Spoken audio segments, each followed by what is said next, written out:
আসসালামু আলাইকুম রহমতুল্লাহি বারাকাতু। ভাই আপনারা নিচে দেখছেন অনেকে ফিজ থেরাপি করে। এগুলো ফিজ থেরাপি না, এগুলো ম্যান থেরাপি। আশ্চর্য লাগে যে দেখুন এই ব্যক্তি, এনার আমি নাম নেব না, তো এই যে পা ধুয়ে দুধ বা পানি দিয়ে যে ধুয়ে পা ধোয়ায় পানি বা দুধটা খাবেন, এগুলো পুরোপুরি শিরক।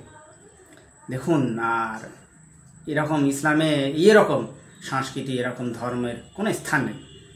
কোরআন আর হাদিস থেকে একটা আপনারা প্রুফ দেখান। দেখুন, নবী করিম সাল্লাল্লাহু আলাইহি ওয়াসাল্লাম সাহাবীদেরকে বললেন যে আমি নফসের দাসত্ব করি না।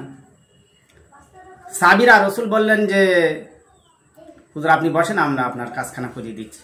রসুল বললেন তোমরা তোমাদের কাজ করবে, আমার ভাগের কাজটা আমি করব।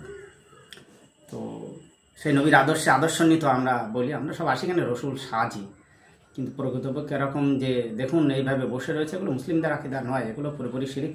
আর নবীর আদর্শের বহির্ভূত কাজ এগুলো করছে। অবশ্যই এরকম ব্যবসা করে। আর এনার বিষয় নিচে একটা আর্টিকেল দেওয়া রয়েছে, ওখানে লেখা রয়েছে দেখবেন, ইনি বড় একটা অস্ট্রেলিয়ান গরু কিনে হিন্দুদের মন্দিরে গিয়ে মূর্তির পায়ে গিয়ে পড়ে সেজদা দিয়ে কাকতি মিনতি করে চলে আসেন, মানাচনা করে।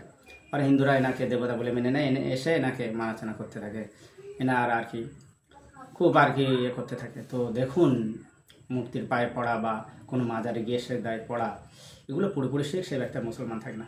আর দেখুন, আপনি অবশ্যই বংশের দিক দিয়ে যাই হন না কেন, আপনার কর্মটাই আসল, এটাই ইমানের উপরে কোনো কিছু আসতে পারে না। বংশ বিষয়টা এখানে ধর্তব্যের বিষয় নয়। ওগুলো রাসূল সাল্লাল্লাহু বলেন, হে কুরাইশী জনতা, পরকালে সকলে হাজির হবে, পরকালের পাথে নিয়ে তোমরা কুরাইশরা দুনিয়ার বোঝা ঘাড়ে চেপে আমার কাছে আসবে, আমাদের হাজির হবে। আমি নবী মুহাম্মদ তোমাদের কোনো উপকারে আসবো না, কোনো খাওয়া হবে না বংশ বলে।